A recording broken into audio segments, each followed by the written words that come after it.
আলহামদুলিল্লাহ, আসসালামু আলাইকুম। আশা করি আপনারা ভালো আছেন। তো আজকে আমি যে বাস্তব সংখ্যার বাস্তব সংখ্যাকে তিনটা পর্ব ভাগ করেছিলাম, সেই তিনটা পর্বের লাস্ট পর্ব। আজকে শুধু ভাজক নিয়ে আলোচনা করব, ভাজক বা ভাজ সংখ্যা।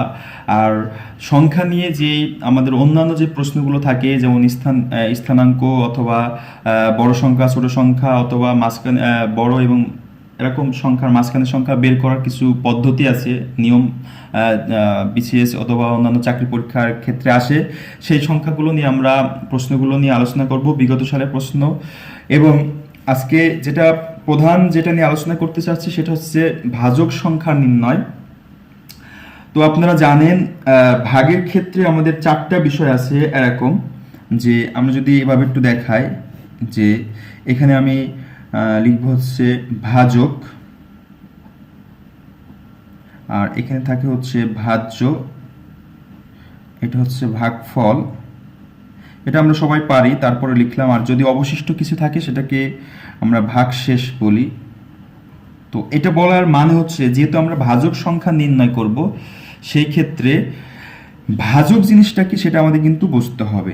তাহলে যে সংখ্যাটা অন্য সংখ্যাকে বিভক্ত করে, ভাগ করে, সেটাকে বলা হয় ভাজক।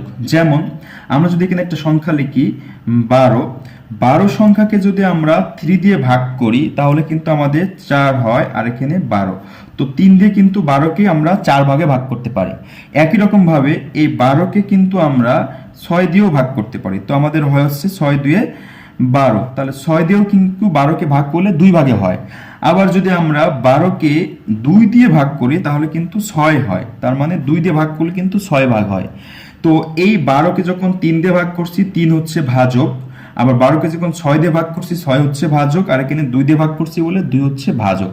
তাহলে একই সংখ্যাকে কিন্তু একের অধিক সংখ্যা দিয়ে কিন্তু নিঃশেষে আমরা ভাগ করতে পারতেছি। সেই ক্ষেত্রে কিন্তু ওই সংখ্যাটার ভাজক একাধিক হইতে পারে। তো আমরা যেটা শিখবো আজকে, ভাজক সংখ্যার নির্ণয়। তো আমাদের প্রশ্নে যেহেতু আমরা ছোট একটা সংখ্যা দেখছি 12, 12টাকেও কিন্তু অনেকগুলো সংখ্যা দিয়ে ভাগ করা যায় নিঃশেষে। তো এভাবে ভাগ প্রক্রিয়া দেখতে হলে কোন সংখ্যা দিয়ে ভাগ করা যাচ্ছে কিনা এটা অনেক সময়ের বিষয়। তো আমরা যদি শর্টকাটে একটা পদ্ধতি শিখি এভাবে, যে আমরা 12 ক্ষেত্রে দেখি 12টাকে সর্বোচ্চ, মানে 12-র সর্বোচ্চ কয়টা ভাজক সংখ্যা আছে সেটা যদি আমরা নির্ণয় করতে চাই, তো আমাদের প্রথমে 12টাকে উৎপাদকে বিশ্লেষণ করতে হবে। তো প্রিয় শিক্ষার্থীবৃন্দ, এটা আমরা সবাই পারি যে 12কে প্রথমে 2 দিয়ে ভাগ করলে আমাদের 6 হয়, তারপরে আবার 2 দিয়ে ভাগ করলে কিন্তু 3 হয়। এছাড়া কিন্তু আর উৎপাদকে বিশ্লেষণ আমাদের করা যায় না। তো এখানে 12 সমান কিন্তু আমরা লিখতে পারি 2, 2টা আছে, 2 এর উপর স্কোয়ার দিলাম। আর যদি আর এখানে থাকে আমাদের 3 একটা। তো এখন আমরা করব কি, এই 3-র উপর কিন্তু মনে মনে 1 আছে। তো আমাদের যে সর্বোচ্চ উৎপাদক হবে, উৎপাদকগুলোর যে পাওয়ার থাকবে, সূচক থাকবে, যাই থাকুক না কেন, তার সাথে আমরা 1 যোগ করব। তো আমরা যদি এখানে 2 এর উপর পাওয়ার আছে 2, সেই 2 এর সাথে যদি আমরা 1 যোগ করি, যেটা হবে, আর এই 3-এর উপরে ছিল পাওয়ার 1, সেই 1 যদি আমরা তার সাথে আরেকটা 1 যোগ করি, এক যোগ করি, যোগ করার ফলে যেটা হবে সেই দুটো আমরা কি করব, গুণ করে দিব। তাহলে যে গুণফল হবে সেটাই হচ্ছে 12-র ভাজক সংখ্যা নির্ণয় হবে। তো এখন যদি আমরা করি, 2 আর 1 যোগ করলে 3 হয়, আর এখানে থাকে হচ্ছে আমাদের 2 যোগ। তো 2 আর 3 গুণ করলে কিন্তু আমাদের 6 হয়। তাহলে 12 সংখ্যাটাকে 6টা সংখ্যা দিয়ে আমরা কি করতে পারি, ভাগ করতে পারি। তার মানে 12 এর ভাজক সংখ্যা বের হলো 6।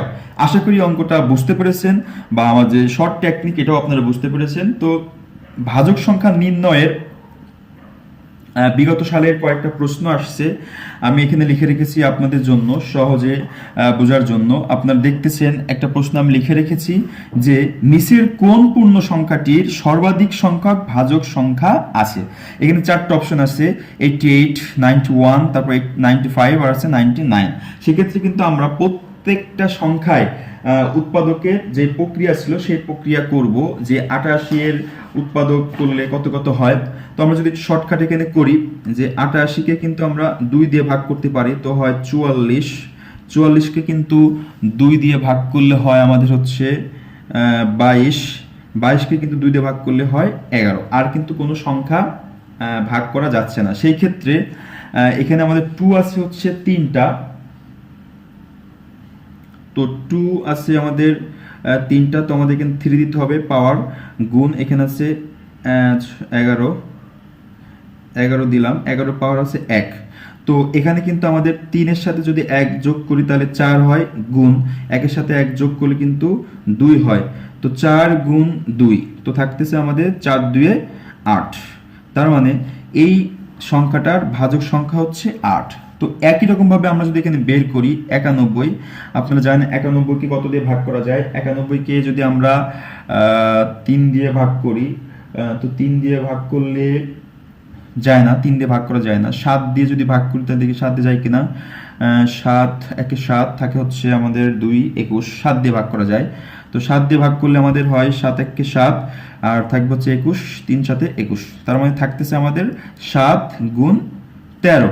তো এখানে 7-এর পাওয়ার 1, 13-এর পাওয়ারও 1। সেক্ষেত্রে যদি আমরা 1-এর সাথে 1 যোগ করি, আবার এখানে আমরা 1-এর সাথে 1 যোগ করি, তাহলে আমাদের হবে 2 গুণ 2, তার মানে হচ্ছে 4। সেক্ষেত্রে কিন্তু 91-এর ভাজক সংখ্যা হলো আমাদের 4। একই রকমভাবে যদি আমরা 95টা করি, তো 95 সংখ্যাটা কিন্তু 5 দিয়ে ভাগ করা যায়। 5 দিয়ে ভাগ করলে আমাদের 5 একে থাকে 5, আর এখানে থাকে 9 4 45, 5 9 45। সেক্ষেত্রে থাকে 5 ইন্টু 19। সেক্ষেত্রে 5-এর উপরেও 1 আছে, 19-এর উপরে গেছে, তাহলে কিন্তু আমাদের হবে 2 গুণ 2। সেক্ষেত্রে হবে এটাও ভাজক সংখ্যা 4। আর এখানে ছিল আমাদের 99। 99কে আমরা অবশ্যই প্রথমে 3 দিয়ে ভাগ করতে পারি। 3 দিয়ে ভাগ করলে এখানে হয় 3 3 9, 3 3 9, আবার 3 দিয়ে ভাগ করতে পারি হয় 11, 3 11 33। তাহলে আমাদের 3-এর উপর থাকে 2 গুণ 11-এর উপর থাকে 1। তো 3-এর সাথে যদি আমরা 1 যোগ করি, 2-এর সাথে 1 যোগ করি, আর এখানে থাকবে 1-এর সাথে 1 যোগ করি, তাহলে আমাদের হচ্ছে এখানে 3 গুণ, আর এখানে থাকছে 2, তাহলে হলো 6। তাহলে এখানে কিন্তু ভাজক সংখ্যা হচ্ছে 6। তো প্রিয় শিক্ষার্থীবৃন্দ, আমরা যে পদ্ধতি শর্টকাট করলাম সেটা কিন্তু শর্টকাট আমি পুরোটা দেখাইলাম। আর আমরা যখন পরীক্ষা ক্ষেত্রে করব তখন কিন্তু শর্টকাট এমন 2 গুণ 2 দিয়ে দেখবো, 2 গুণ 2 দিয়ে দেখবো, শর্টকাট করে ফেলতে পারবো। সেক্ষেত্রে কিন্তু আমরা 88 এর ভাজক সংখ্যা কিন্তু বেশি হয়েছে। সেক্ষেত্রে আমাদের উত্তর কিন্তু ক নম্বরটা।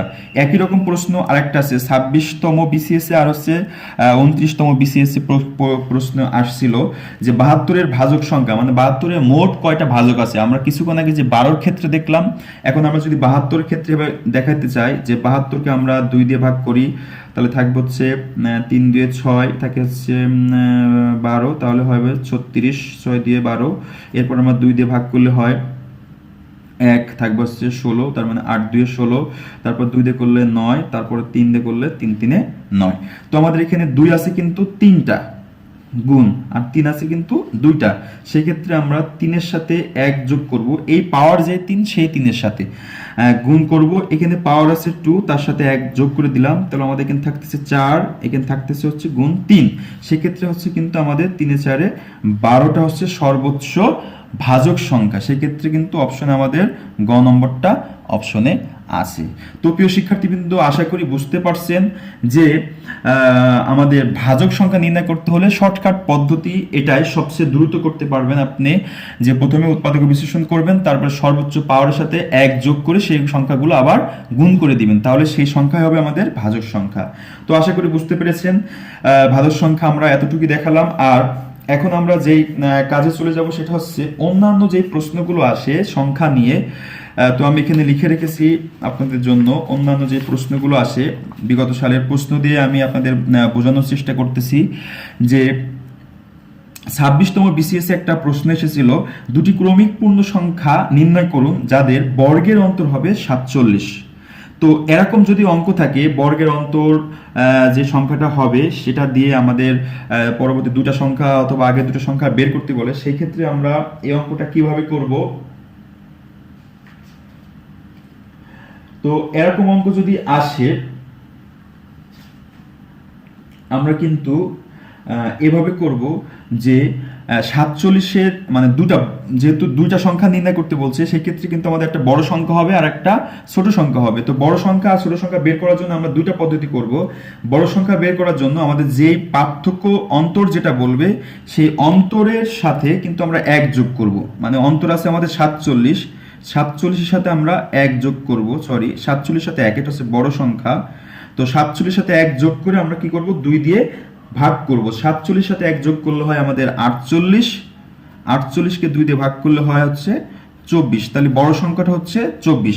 তো এখানে আমাদের বড় সংখ্যা কিন্তু 24 শুধু এখানেই আছে অপশনে। তো একটা অপশন দেখলে কিন্তু আমরা করে দিতে পারি যে এখানে ঘ নম্বর অপশনটা হবে।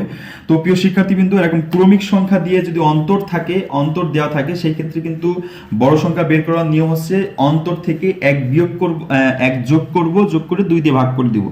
আর ছোট সংখ্যা বের করতে হলে ছোট সংখ্যা যদি আমরা বের করতে চাই তাহলে 47 থেকে 1 বিয়োগ করে 2 দিয়ে ভাগ করব। তো 47 থেকে 1 বিয়োগ করলে কিন্তু আমাদের থাকে 46 ভাগ হচ্ছে 2, সেক্ষেত্রে থাকবে হচ্ছে 23। তো আমাদের অপশন কিন্তু ঘরের সাথে মিলে গেল। সেম একই রকম অঙ্ক আমি আরেকটা আপনাদের জন্য লিখে রেখেছি, যে এটা 22তম বিসিএস পরীক্ষায় এসেছে, সরি এটা 22তম বিসিএস পরীক্ষায় এসেছে যে দুটি ক্রমিক সংখ্যার বর্গের অন্তর 199 হলে বড় সংখ্যাটি নির্ণয় করো। তো এখানে কিন্তু আর দুটো সংখ্যা দেওয়া নেই, বড় অথবা ছোট সংখ্যা এরকম আসতে পারে।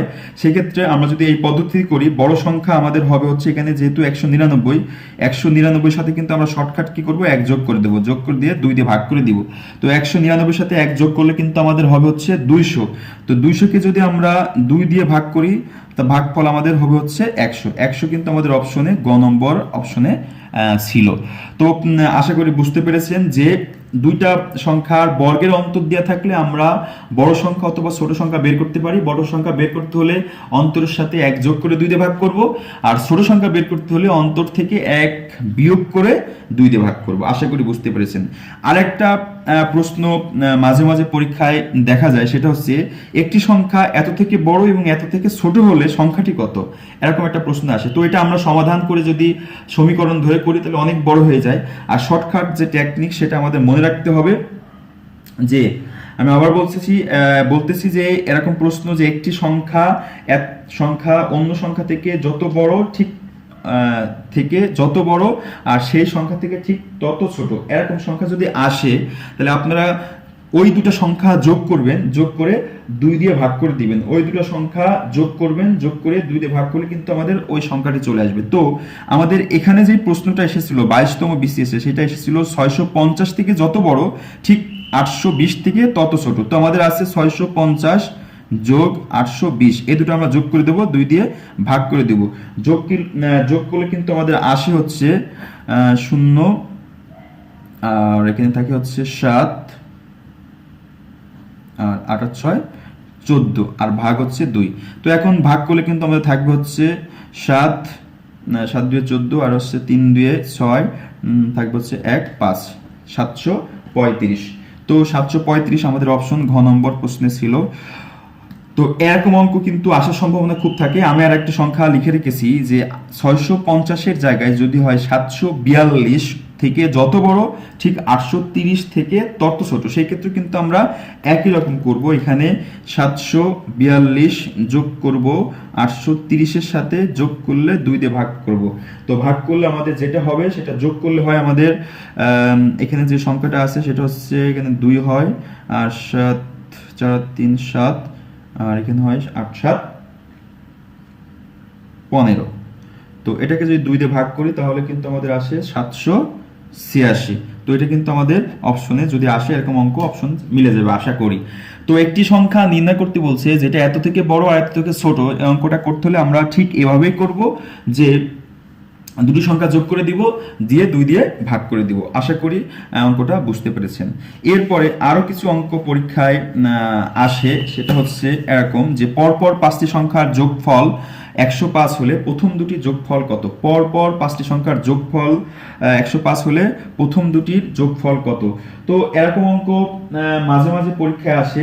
তো যেহেতু যোগফল দেওয়া রয়েছে, যোগফল থেকে কিন্তু আমরা গড় খুব সহজে বের করতে পারি। তো আমরা জানি গড় হচ্ছে রাশিগুলোর যোগফল ভাগ হচ্ছে রাশির সংখ্যা। তো যেহেতু এখানে আমরা মোট যদি সংখ্যা বের করতে চাই, মোট বের করব হচ্ছে আমরা গড় বের করব। গড় যদি আমরা বের করতে চাই তাহলে মোট আছে আমাদের 105, আর পরপর সংখ্যা ছিল হচ্ছে আমাদের 5টি। তো এটা দিয়ে কিন্তু আমরা 5 দিয়ে ভাগ করতে পারি। 5 দিয়ে ভাগ করলে আমাদের আসবে হচ্ছে 5 2 10, 5 1 5, তার মানে আসলে হচ্ছে 21। তো ভাগফল মানে গড় যেটা হবে সেটা হবে যে কটা সংখ্যা থাকবে সেই কটা সংখ্যার মাঝখানের সংখ্যা। তো 21 যদি মাঝখানের সংখ্যা হয় তাহলে সামনে আমাদের আরো দুটো সংখ্যা আছে আর পেছনে আরো দুটো সংখ্যা আছে। সামনের সংখ্যা দুটো হচ্ছে 20, আর হচ্ছে 19, আর পরের সংখ্যা হচ্ছে 21, তারপরের সংখ্যা হচ্ছে 22, তারপরের সংখ্যা হচ্ছে 23। এই কটা সংখ্যা যোগ করলে কিন্তু আমাদের 105 হবে। তো আমাদের বের করতে বলছিল 21-এর আগে যে সংখ্যা দুটো আছে সেই সংখ্যা দুটার যোগফল। তো 21-এর আগে কিন্তু আমাদের আছে 20 আর 19, 20 আর 19 কিন্তু যোগ করলে খুব সহজে আমরা বলতে পারি 39 হবে। 39 কিন্তু আমাদের ক নম্বর অপশনে আছে। তো আশা করি অঙ্কটা বুঝতে পেরেছেন। এরকম অঙ্ক পরীক্ষায় মাঝে মাঝে আসে যে যোগফল দেওয়া থাকলে মাঝের একটি সংখ্যা বা পরের একটি সংখ্যা, দুটো সংখ্যা যোগফল ইত্যাদি বের করতে বলে।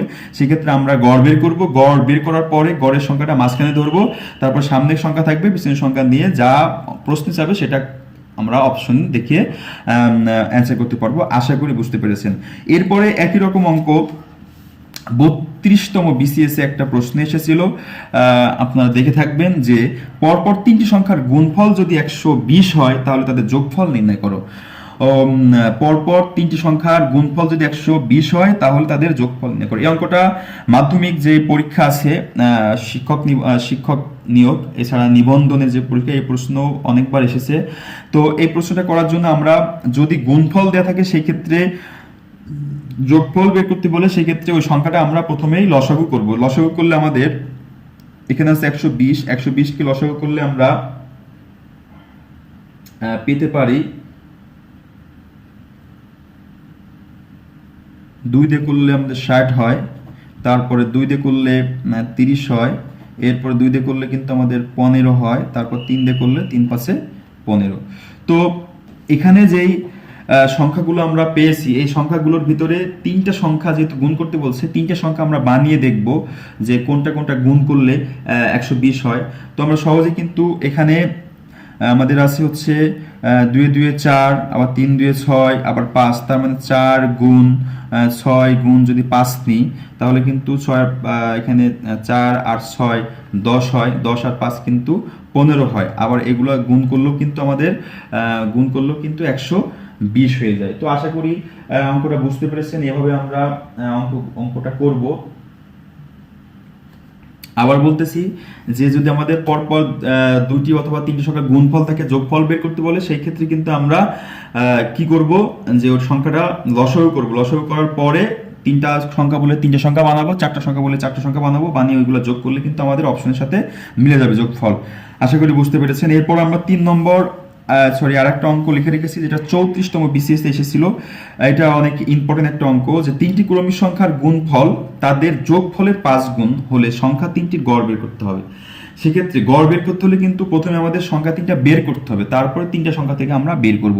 তো আমাদের এখানে যেটা ছিল সেটা হচ্ছে তিনটি ক্রমিক সংখ্যার গুণফল তাদের যোগফলের 5 গুণ। তো আমরা প্রথমে তিনটি ক্রমিক সংখ্যা নিব, তারপর সেই তিনটা ক্রমিক সংখ্যা যোগ করব, যোগ করার পরে গুণফল গুণ করব, তারপর যোগ করার পরে যেটা হবে সেটা 5 গুণ করব।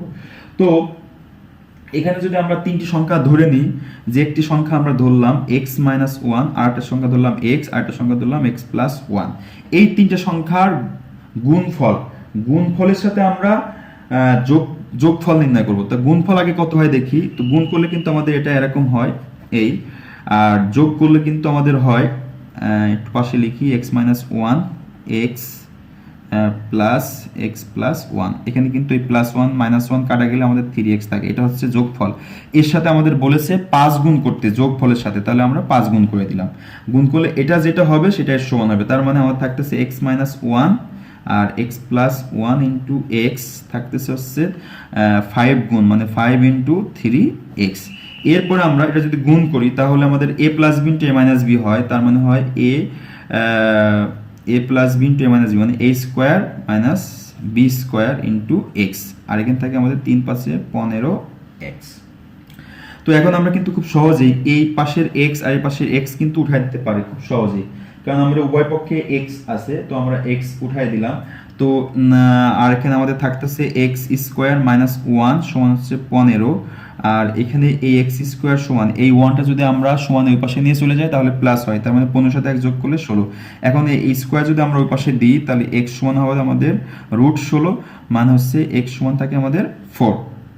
তো অপশন আমাদের বলেছিল যে তিনটি সংখ্যার গড় নির্ণয় করতে। তো আমরা যেহেতু প্রথম একটা এক্স এর মান বের করেছি, তো এক্স এর মান কিন্তু আমাদের 4 হয়েছে, আর বাকি দুটো সংখ্যা যদি আমরা বের করতে চাই তাহলে কিন্তু আমাদের এভাবে বের করতে হবে। এখানে x মাইনাস 1 ছিল, তার মানে x থেকে 1 বাদ দিলে আমাদের 3 থাকবে, যোগ এখানে x এর মান 4 বের করেছি, যোগ আর এখানে আমাদের থাকবে হচ্ছে x প্লাস 1 মানে হচ্ছে 5। এখন এই সংখ্যা তিনটা যোগ করে আমরা 3 দিয়ে ভাগ করে দিব। তো যদি 3 দিয়ে ভাগ করে আমাদের থাকে হচ্ছে 4 5 9, 9 আর 3 হচ্ছে 12, 12কে যদি আমরা 3 দিয়ে ভাগ করি তাহলে থাকবে হচ্ছে 4। তো অপশন কিন্তু আমাদের 4 আছে, 4 এর সাথে কিন্তু এটা মিলে যায়। আশা করি অঙ্কটা বুঝতে পেরেছেন। এরকম কিছু অঙ্ক আছে যে অঙ্কগুলো আপনাদের এইভাবে সমাধান সমীকরণ ধরে করতে হবে, সমাধান করতে হবে, না হলে অঙ্কগুলো অন্যভাবে করতে গেলে অনেক সময় লেগে যায় এবং ভুল হওয়ার সম্ভাবনা থাকে। সেই ক্ষেত্রে আমরা এভাবে করব সহজেই। এরপরে আরো কিছু অঙ্ক আপনার জন্য লিখে রেখেছি সংখ্যা নিয়ে, যে সমস্যাগুলো আমাদের পরীক্ষায় এসে থাকে। সেটা হচ্ছে অঙ্ক কোনো এক সংখ্যার 3/4 1/5 মান 60। একটা সংখ্যা আছে যেটা 3/4 মানে 4 ভাগের 3 ভাগ, আর ওই সংখ্যাটায় 1/5 60, সেটা সংখ্যাটা আমাদের বের করতে বলতে পারে। সেই ক্ষেত্রে এটা অবশ্য কোনো পরীক্ষায় আসে নাই, তারপরে ইম্পর্টেন্ট, এই জন্য আমি লিখে রেখেছি। তো এরকম অঙ্ক আসলে আমরা যদি একটা সংখ্যা মনে মনে কল্পনা করে নিই যে সংখ্যাটি হচ্ছে এক্স, তো এক্স এর 3/4 মান হচ্ছে এক্স গুণ 3/4, এর 1/5 মানে হচ্ছে 1/5 সমান করলে যেটা হবে সেই সংখ্যাটা আমরা পাবো 16 মানে 60। এখন আমাদের সংখ্যাটা বের করতে হবে। তো প্রিয় শিক্ষার্থীবৃন্দ, এখানে কিন্তু আমরা কাটাকাটি করতে পারতেছি না, এখানে এর মানেও কিন্তু গুণের ব্যবহার আমরা জানি। তো এখন আমরা যেটা করব, যেহেতু কাটাকাটি করে যাচ্ছেন তাহলে উপর উপরে গুণ করব, নিচে নিচে গুণ করব। উপর উপরে গুণ করলে আমাদের 3 আর x গুণ করলে হবে 3x, আর 4 আর 5 গুণ করলে হবে 20, আর এর পাশে আছে 60। এখন আমরা যদি x এর মান বের করি, এই 60 এর নিচে মনে মনে আমাদের 1 আছে, সেক্ষেত্রে এই 3 এর সাথে 3x এর সাথে 1 গুণ করলে হবে আমাদের 3x, আর 60 এর সাথে 20 গুণ করলে 2টা 0 আর 6 দিয়ে 12। এখন যদি আমরা x এর মান বের করতে চাই তাহলে এই 3 দিয়ে আমরা এটাকে 1200কে ভাগ করে দেব। 3 দিয়ে 1200কে ভাগ করলে আমরা হবে 400। তো x এর মান হচ্ছে 400, মানে সংখ্যাটি হচ্ছে আমাদের 400। অপশন হচ্ছে খতে ছিল। আশা করি অঙ্কটা বুঝতে পেরেছেন।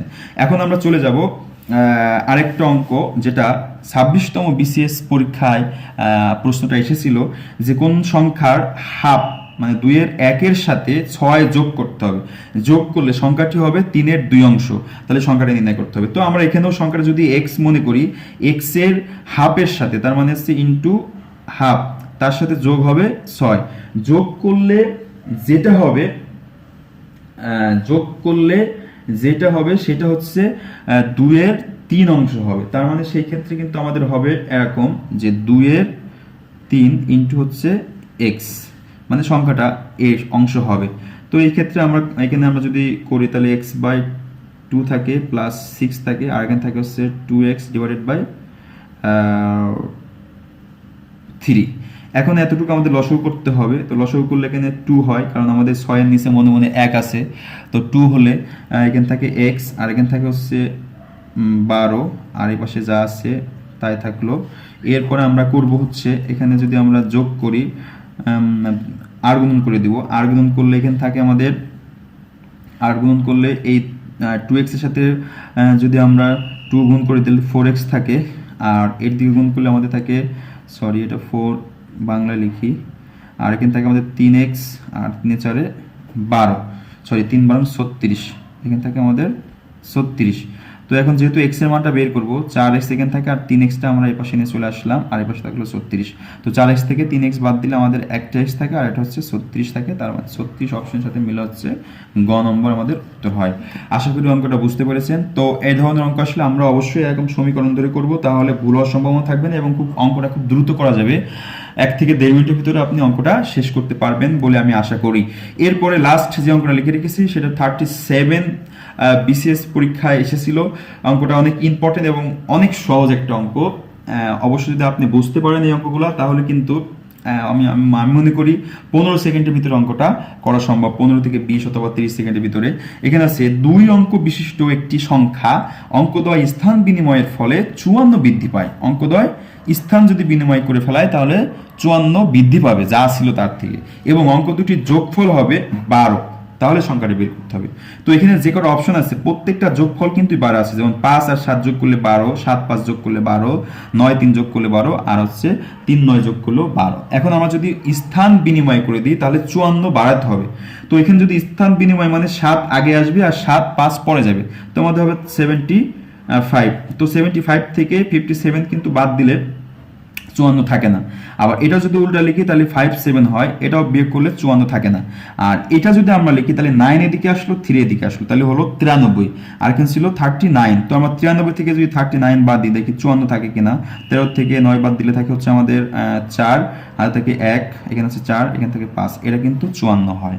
তো আমাদের অপশনে কিন্তু এটা আছে 39। এই ধরনের অঙ্কগুলো আসলে আমরা শর্টকাট এভাবে করে দেবো, অঙ্কটা চেঞ্জ করব, যোগ করতে বলে যোগফল হবে, বিয়োগ করতে বলে বিয়োগফল, এভাবে করব। আর এই ধরনের অঙ্কগুলো আর কয়েকটা নিয়ম আছে যে অঙ্কগুলা লিখিত পরীক্ষায় আসে। আশা করি আমরা লিখিত পরীক্ষার জন্য যখন আপনাদের জন্য টিউটোরিয়াল নিয়ে হাজির হবো তখন এ ধরনের প্রশ্ন লিখিত আকারে কিভাবে আপনারা অ্যান্সার করবেন সেটা আমরা শেখাই দিব। তো আজকে এই পর্যন্তই। আমরা ভাজক সংখ্যা নির্ণয় আর হচ্ছে সংখ্যা দিয়ে যে সাধারণত যে প্রশ্নগুলো আসে, আমি যে প্রশ্নগুলো দেখেছি বিগত সালের প্রশ্ন, তো এর ভিতরেই প্রশ্ন সামনের পরীক্ষায় আসবে, আর এগুলো ভেরি ভেরি ইম্পর্টেন্ট আমি মনে করি। তো আপনারা এই অঙ্কগুলো অবশ্যই প্র্যাকটিস করবেন, আশা করি উপকার হবে আপনাদের। তো ভালো থাকবেন, সুস্থ থাকবেন, দোয়া করবেন। আসসালামু আলাইকুম।